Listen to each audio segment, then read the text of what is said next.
Assalamualaikum brother, selamat datang kembali di Guru Gembul Channel. Ini adalah episode ke-53 dan sekarang kita punya bahasan tentang penistaan agama. Ini adalah masalah yang sangat aneh, yang sangat krusial di Indonesia, tetapi garis pembeda tentang definisi penistaannya menurut saya tidak jelas. Jadi harus dibahas. Saya punya sudut pandang yang lain tentang penistaan agama. Jadi kita akan bahas beberapa kasus dan kita akan simpulkan apa yang dimaksud dengan penistaan agama. Begitu Baraya. Kita mulai ya. Di sekeliling kota saya tinggal itu banyak desa-desa yang masyarakatnya ditipu oleh para pemuka agama, oleh para ustadz. Maaf ya, kata-katanya seperti ini. Jadi maksudnya begini, kalau ada di antara mereka yang kerabatnya meninggal, itu biasanya datanglah Pak Ustadz ke sana. Pak Ustadznya bukan sebagai pemuka agama yang menghibur, tetapi untuk menjadi panitia tahlilan.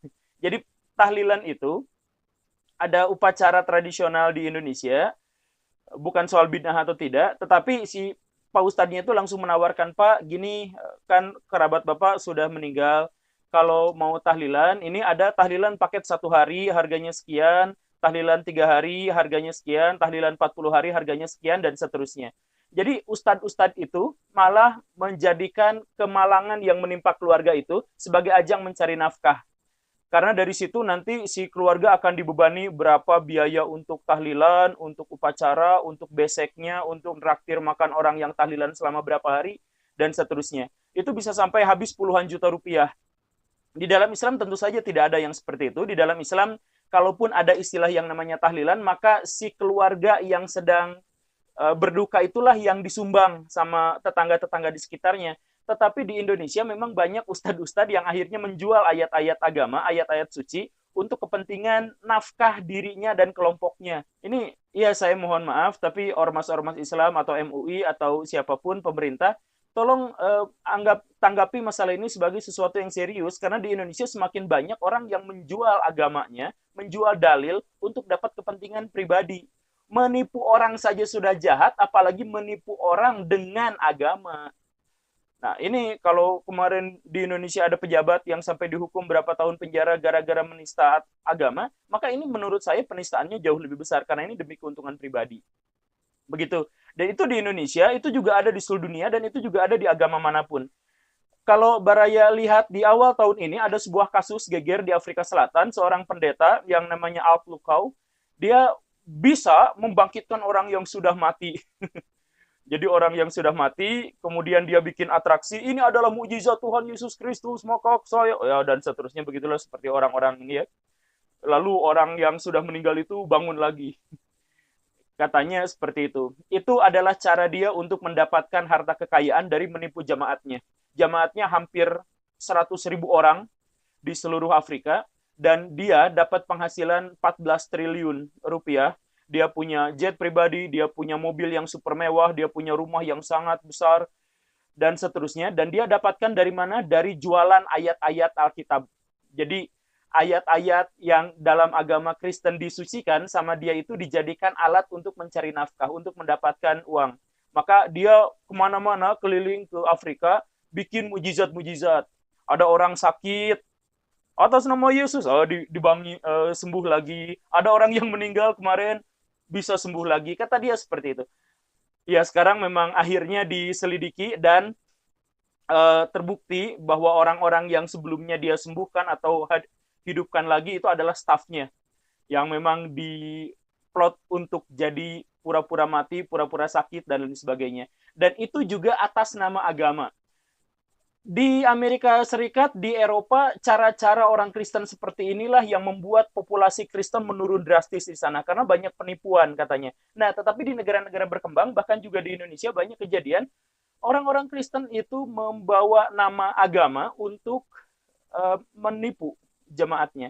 Kita tidak sedang menistakan agama, tapi kita sekarang sedang menistakan para penista agama. Jadi mohon disikapi dengan bijaksana. Kasus seperti itu kan banyak, iya kan? Di Buddha juga yang saya lihat kemarin di Thailand baru ada seorang yang Pu Nekam ya, seorang biksu yang namanya Pu Nekam itu ngaku biksu, ngaku seorang reinkarnasi dari tokoh Buddha suci sebelumnya, bla bla bla bla. dia juga punya banyak kesaktian, katanya bla bla bla, dan dengan itu dia menipu banyak orang, dia hidup dari situ. Um, dia maaf ya, karena dia biksu, karena dia orang suci, maka dia mencabuli gadis, bahkan memperkosa, kemudian menipu, mendapatkan uang rumah dari jemaatnya yang ditipu atas nama ini adalah kesucian Buddha. Seperti itu. Jadi dia dapat uang banyak untuk itu. Ketika akhirnya pemerintah Thailand mendapatkan laporan itu, dia sudah dapat uang yang terlalu banyak, diselidiki, dan akhirnya dia dihukum sampai 114 tahun. Karena di Thailand itu kan hukumnya itu akumulatif. Jadi terlalu banyak kesalahannya sampai dia dihukumnya 114 tahun. Ya itu masih umur hidup aja lah ya.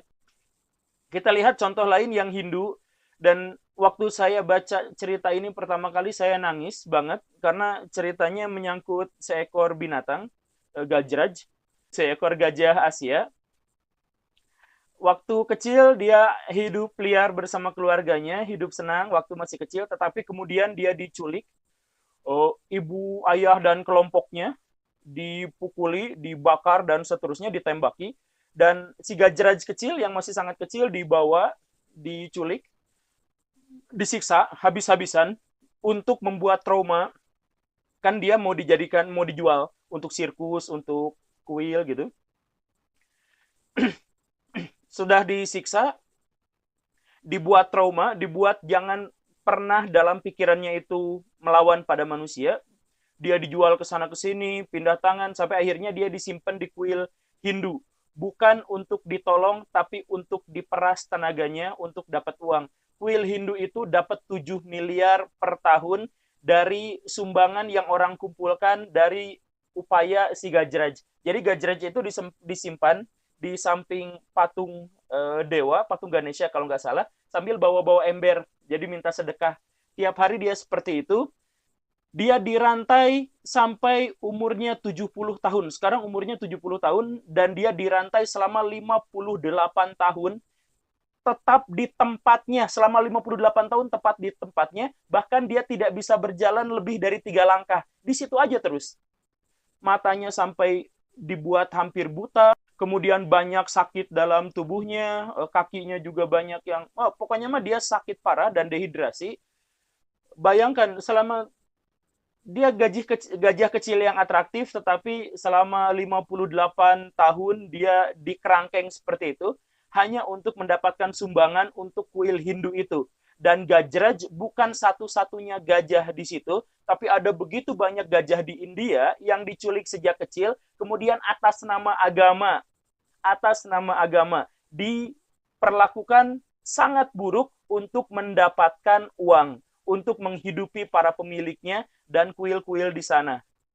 Jadi dia suruh minta-minta dengan belalainya yang seperti itu. Gajraj akhirnya diselamatkan, tetapi pihak kuilnya bahkan sampai melawan, bahwa banyak sekali orang-orang yang jual agama untuk mendapatkan kekayaan. Begitu. Jadi semoga ini jadi peringatan buat kita semua bahwa memang penista itu banyak. Kalau saya sebagai muslim, dan di sini saya berbicara kepada para muslim, yang non-muslim tanggapi saja nggak apa-apa. Di dalam Islam yang dimaksud dengan penista atau pendusta agama itu adalah orang yang menelantarkan fakir miskin. Di surat Al-Ma'un itu ayat 1-3 itu. Kan Nabi Muhammad ditanya sama Tuhan, kamu tahu nggak apa yang mendustakan agama? Siapakah para pendusta agama? Mereka itu adalah orang-orang yang menghardik anak yatim dan tidak memberi bantuan kepada orang-orang fakir miskin. Jadi orang-orang penista agama itu bukan orang yang menyatakan agama lu gini gini gini, ya itu diantaranya.